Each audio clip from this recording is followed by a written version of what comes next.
Pada sesiapa yang menonton, sila ke chat untuk memberi senarai atau anime series anda yang anda minat pada tahun 2023, reasons why and all that. So and if can just tell us off you agree or disagree with our recommendations lah. That it is subjective lah, but I think you can catch what we trying to say lah. So what have you been watching, Andre? In 2023, I try to watch everything, at least one episode before I drop it. And I have to say, 2023, I had high expectations and they were not met. Sadly, not met. The only thing that I can say that if you have two anime to watch last year, watch Diaries and Vinland Saga Season 2. Pluto was okay for what it is, but it wasn't something that you can say, oh, every episode is great. Some episodes are slow, are so grinding. We can argue on the plot punya cara expand. But for Vinland Saga kan, a few of the episodes kan you boleh menangis. I mean Pluto kan, I nangis yang only that one episode with that blind European guy.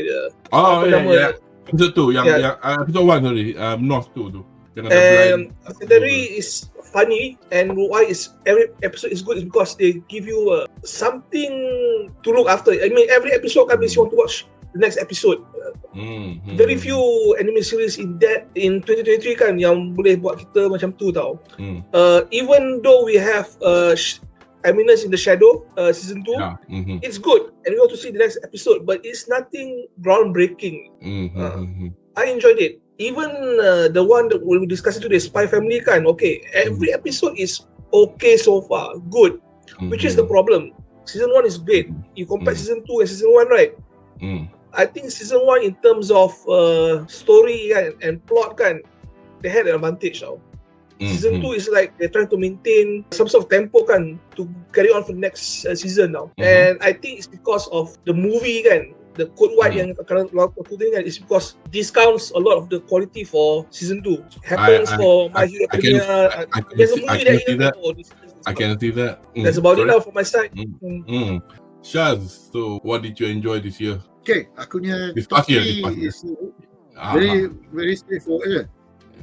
Number 1 is Spy Family, because aku memang suka kebodohan Anya dengan family dia ni.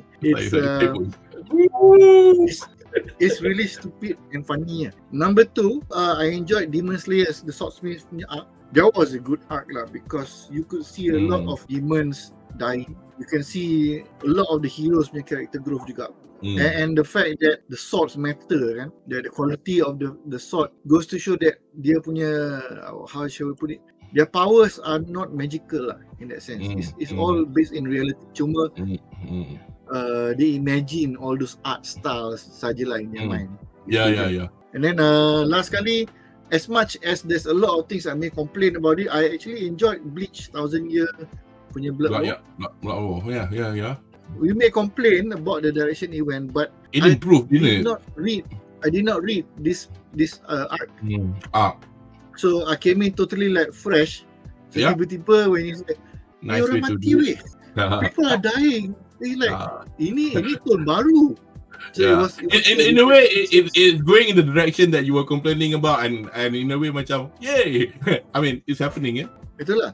Because kalau tidak, you get overly stretched storylines. Di mana I'm stronger than you. In this case, Bleach, they still follow that recipe, but it is not played out or dragged out lah. Honorable mention, I would say is Ijiri Naide Nagatoro San. Ada season 3 ke kami? Aku tak ingat. Aku tak sure. I bet you adanya lah.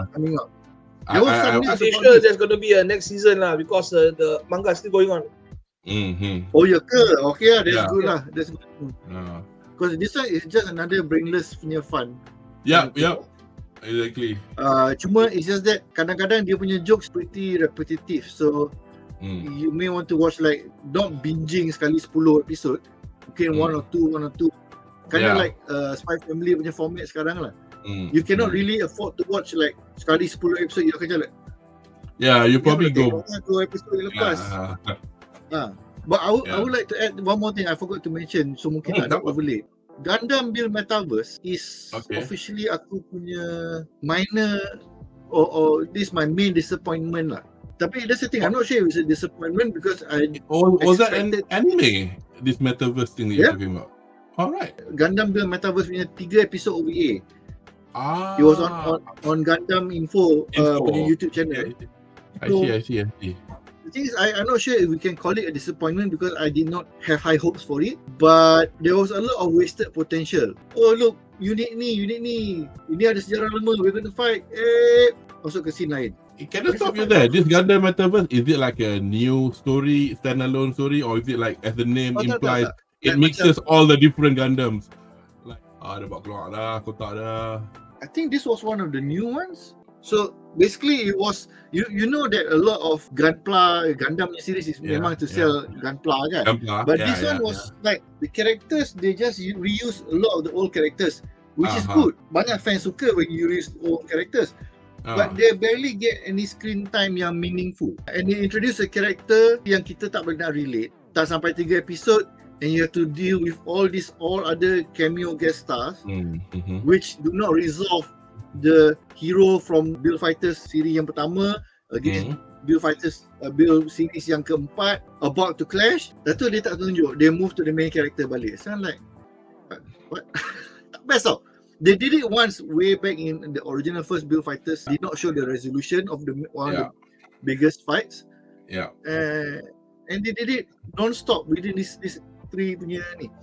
So I enjoyed what I could, but I was hoping for more lah, because they keep dodging the question whether adakah pilot A versus pilot C versus pilot E, siapa yang hebat antara diorang tiga. They leave it to our imagination. So unfortunately, by not showing us this fight punya resolutions, even any majority of the special new moves dengan mecha baru kan, and the fact that the new main character dengan villain pun macam like, I don't care about you bro.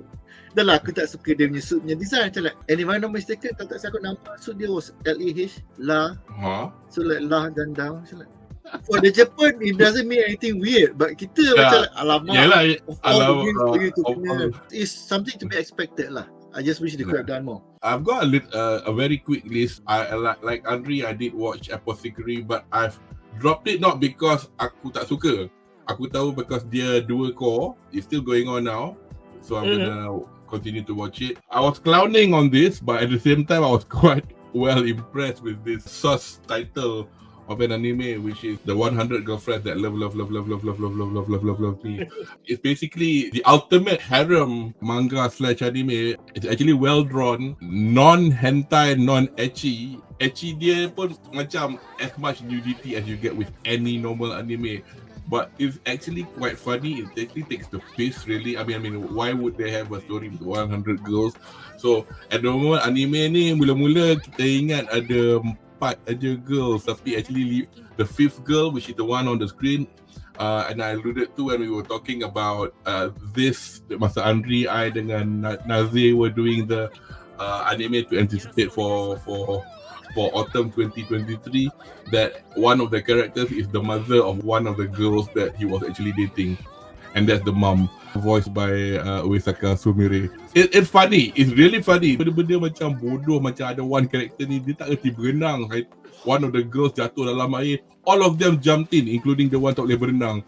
Lepas tu one of the other girl had to go save that girl and had to do, and all of that is in the background tau. Dia tak tunjuk to as the main scene. It's that kind of anime. So I'm like, it's quite well thought out series. So if anybody likes to watch this, I recommend this. Quickly, we're probably going to mention this again, but Freerun was actually, I really enjoyed this. On Friday, dah start second core. A very slow burn, emotionally tinged story about fantasy punya party. Their punya quest is basically to go up north. Not trying to spoil it, just watch it. It's actually quite good. So anybody who loves fantasy stories in the lines of Lord of the Rings, this is actually a very good anime. The cara dia even talk about the past to cover the storyline is done in a way that you feel like, you don't feel like alah flashback lagi, tak. Very seamless, very nice. Because yang bestnya, the premise of the story, it starts after they killed the big bad.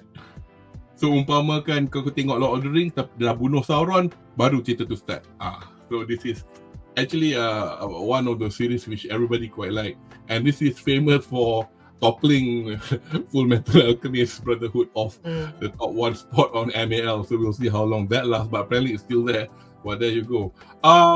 The other one, just a quick one, we did mention about this last week. We did a session, 2 hours, 40 minutes. This was actually one of the best anime films this year. Heron was something that, as a diehard Miyazaki fan, didn't disappoint. Okay, anyway, we spoke about Heron at length last week, so you guys will probably know how much I was gushing over it. But this one, okay, disclaimer. Last week, one of the penonton tanya dekat chat, kata bila nak cakap pasal Jujutsu Kaisen, because I pun dulu dengan bangganya dan bangga / macam terpaksa kata, okay, we're gonna cover the second core of Jujutsu Kaisen season 2 so that we can put it all together lah, because then I had a couple of people in mind. Jamal and Arif were two of the best spot people who actually watched this and read this earnestly lah. Tapi due to certain events in the second core, I knew that was going to happen. Biasalah, ada orang cakap Jujutsu Kaisen ni, kalau kita tak minat pun, kita tahu cerita dia. Pasal orang tak berhenti cakap dekat social media. One of the things that I have to admire lah, despite the fact the problems MAPPA had, then kau tengok kan macam cantik juga, gila saya diorang ni. Tapi they did their job. But itu yang masalahnya, dia macam vicious cycle. There are some fans unfortunately yang non-cognizant of the fact that there is an issue at MAPPA, and diorang, give me my anime, where is it? From that aspect, it's a very well done series lah. And I watched the two not tear-jerking, tapi it's like, hoi, what to do kan? And yes, it's in Malaysia, it's not in anywhere else, regardless what you like to say. This one, I quite like it. Dia tunjuk dekat Amazon Prime. So, Shaz, you didn't get to watch this, right? Or you don't have Prime? Yeah, I subscribe Amazon Prime. Kita tengok lah, kita tengok. I think you saw the trailer, didn't you? Dengan kita sekali hari tu. Apa yang kau cakap, oi, lukisan sama. Yalah, because author sama kan. So, macam, look at the girls here. The one on the leftmost yang rambut dark brown panjang, tu ada. Butt Bongo Mami. Anyway, so Butt Bongo Mami aside. And the last one is this. This was a summer anime. Baru habis. I don't know what the problem with Bot Films was, because at the beginning when they first started, they had help from another studio which the names escape me, a very famous one, and number 2 was inside the credit. And then before they kind of stopped, dekat social media, the company macam relax, tak kata sorry ke apa, dia macam yeah, we're gonna show this episode again, and in the end over Christmas they finish it up. And it's quite a good, well, the story is dependent on the manga lah, tapi macam animation pun cantik. Well, I'm not sure lah whether they're going to sambung for the next season or not. So, do you get to watch this, Andre? I watched it. I liked it a lot. It's one of my favorite animes to watch. But because of the break kan, momentum kan, it's like, oh, now I have to cut off my steam kan, so that I will not feel that bad missing it every week for the next 2-3 months. Lah. So, that's our take lah on 2023 anime.